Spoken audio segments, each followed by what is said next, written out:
thought I'd start April by sharing with you my 4 favorite books. My first favorite book I'd like to share with you is the very famous John Bunyan's classic, The Pilgrim's Progress.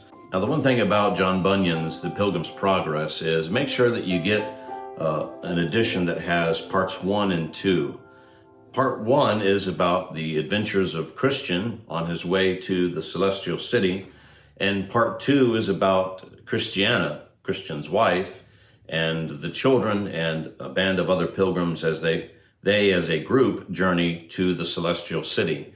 And so part 1 is more of an allegory of the individual Christian's life, and part 2 is more of an allegory of the church as it helps one another. Those in the church help one another towards the celestial city. I love The Pilgrim's Progress because it's just such an encouraging book, and it's filled with all manner of great sermon illustrations. And really, not only is it an allegory and an exciting adventure story, if I may, but it also is a metaphor for some of the greatest theological truths in the Christian life, the truth of sanctification and the nature of the gospel and dealing with guilt and the assurance of salvation, the preciousness of the Word of God to the believer. All of these things are discussed through the means of allegory in The Pilgrim's Progress. Charles Spurgeon said that he read this book over 100 times in his lifetime, and I've not read it that many times yet, but I'm going to try to get close to that. My second favorite book is Charles Spurgeon's Lectures to My Students. And if you've been a viewer on this channel for any length of time, you've probably noticed that my only playlist so far is the videos I've made where I summarize the chapters in Spurgeon's book, Lectures to My Students.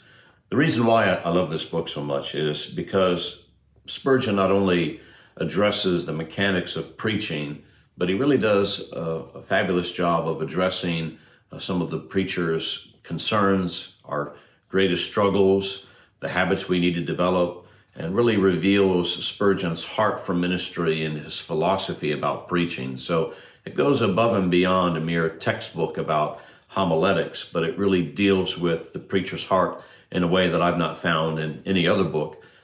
There's a lot of good books out there on ministry, but this one is my favorite. And really, it changed my life, and maybe one of these days I'll share with you how it did that.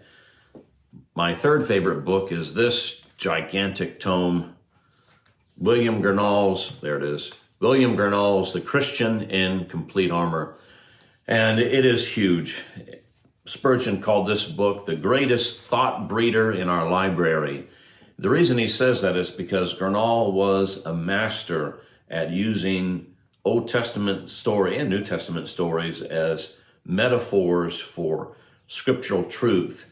So he is the master spiritualizer. Every page of this book, even as large as it is, I mean, look at this one. It's double column, small print, close to 1,000 pages.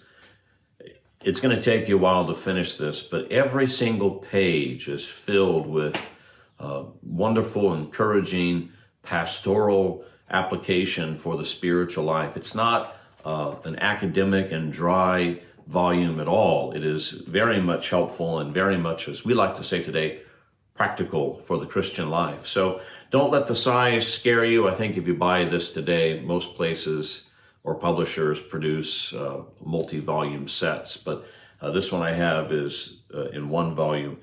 I encourage you to obtain this book, and you'll not regret it. You'll be glad you did. My fourth favorite book is one that might come as a surprise, and that is Andrew Bonar's Diary and Life.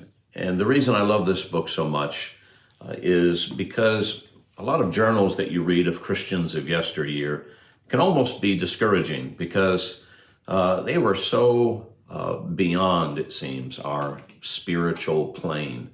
I think of David Brainerd's journal.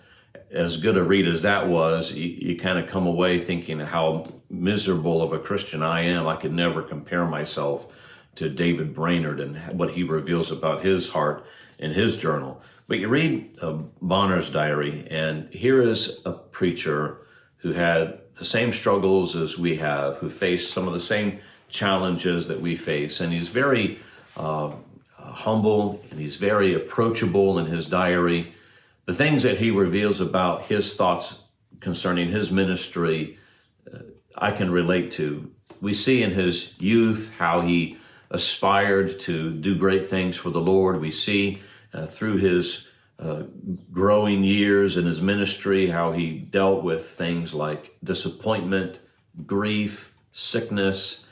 We see especially how the loss of his family, his best friend, Robert Murray McShane, these things impacted him in a very deep way, and you can read those thoughts of his in his diary.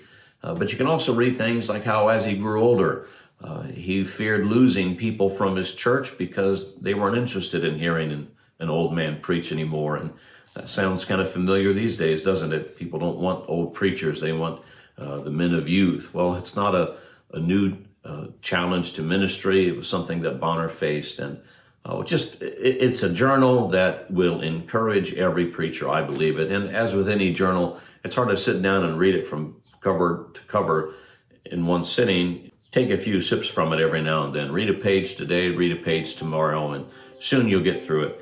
As Spurgeon said, we should read many good books, but live in the Bible. And so while we live in the Bible, preachers, make sure that you do indeed read many good books. These are my 4 favorite ones. So I hope that encourages you about what to choose for your next book acquisition for your library.